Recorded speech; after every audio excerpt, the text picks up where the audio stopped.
앞서 사도 바울은 믿음이 강한 그리스도인과 믿음이 약한 그리스도인들 서로가 서로를 비판하는 그런 상황, 로마 교회에 있던 상황이었죠. 이것을 그치라 얘기를 분명히 하였습니다. 이제 13절에 믿음이 강한 자들은 다른 신자들을 판단하지 말고 부딪힐 것이나 거칠 것으로 형제 앞에 두지 말라고 되어 있습니다. 우리가 다시 서로 판단하지 말고 부딪힐 것이나 거칠 것으로 형제 앞에 두지 않도록 주의해라 이렇게 얘기했습니다.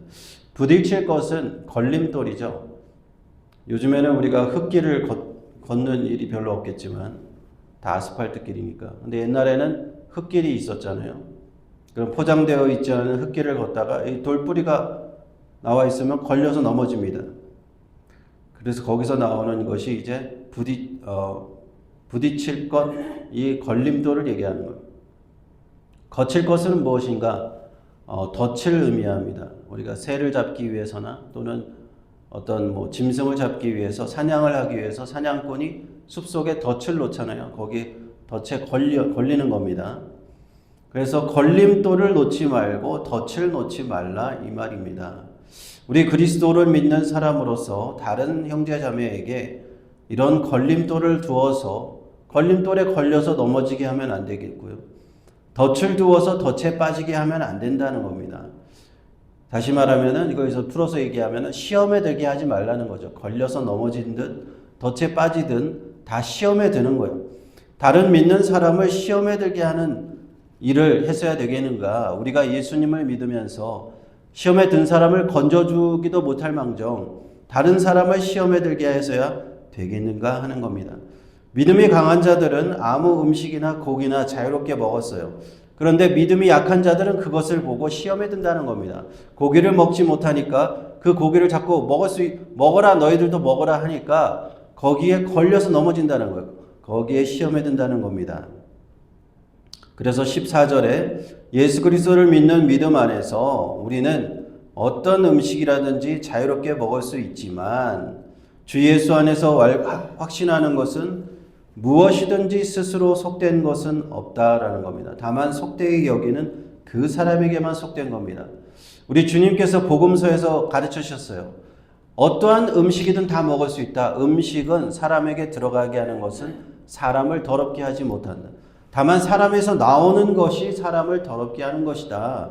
그러므로 우리가 스스로 속된 것은 없으나 다만 속되게 여기는 사람에게 속되다라는 거예요. 기독교 복음이 전파될 때 이 초창기에는 믿는 사람들의 두 부류가 있었잖아요. 유대인 중에서도 예수님을 믿는 사람, 이방인 중에서도 예수님을 믿는 사람이 같이 섞여 있었습니다.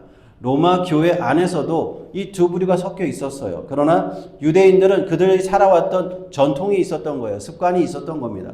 율법을 지키는 전통을 지키는 습관 때문에 그 당시에 로마시에서 팔고 있었던 시장에서 파는 고기를 먹을 수 없었어요. 자기들의 전통에 의하면 정결하게 잡은 고기만 먹을 수 있었기 때문에 이방인에게 제사 지은 고기나 이런 거 먹을 수 없었기 때문에 그래서 유대인들은 당시에 로마에 있는 유대인들은 고기를 아예 안 먹었습니다. 채식을 했다는 거예요. 채소만 먹었다는 겁니다. 그래서 이 전통을 그들은 예수님을 믿고 나서도 이 유대 그리스도인들은 계속 지켜왔던 것이죠. 그런 전통을 쉽게 버리지 못했는데 15절 말씀에 만일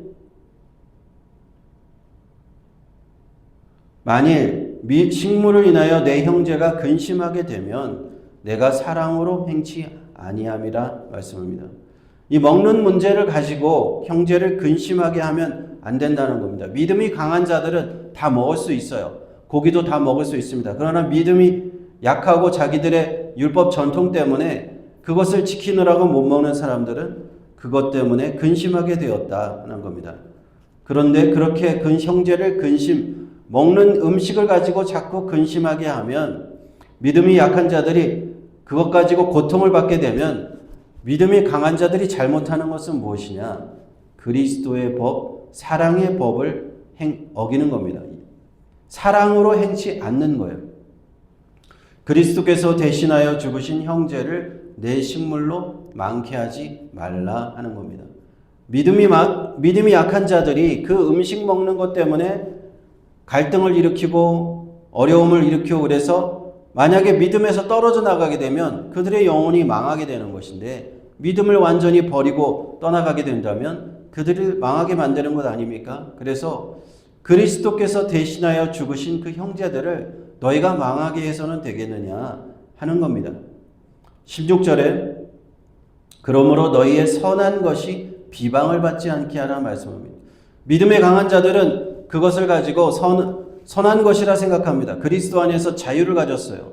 예수님 말씀대로 무엇이든지 먹을 수 있는 자유를 가지고 있습니다. 로마 시대에 우상에게 바쳐진 제물이라 할지라도 내가 믿음으로 저걸 먹으면 저 고기를 먹어도 된다라는 믿음의 자유를 가지고 있습니다. 더 이상 율법대로 따를 필요가 없다. 자유를 가지고 있어요. 그러나 주의해야 될 점은 뭐냐?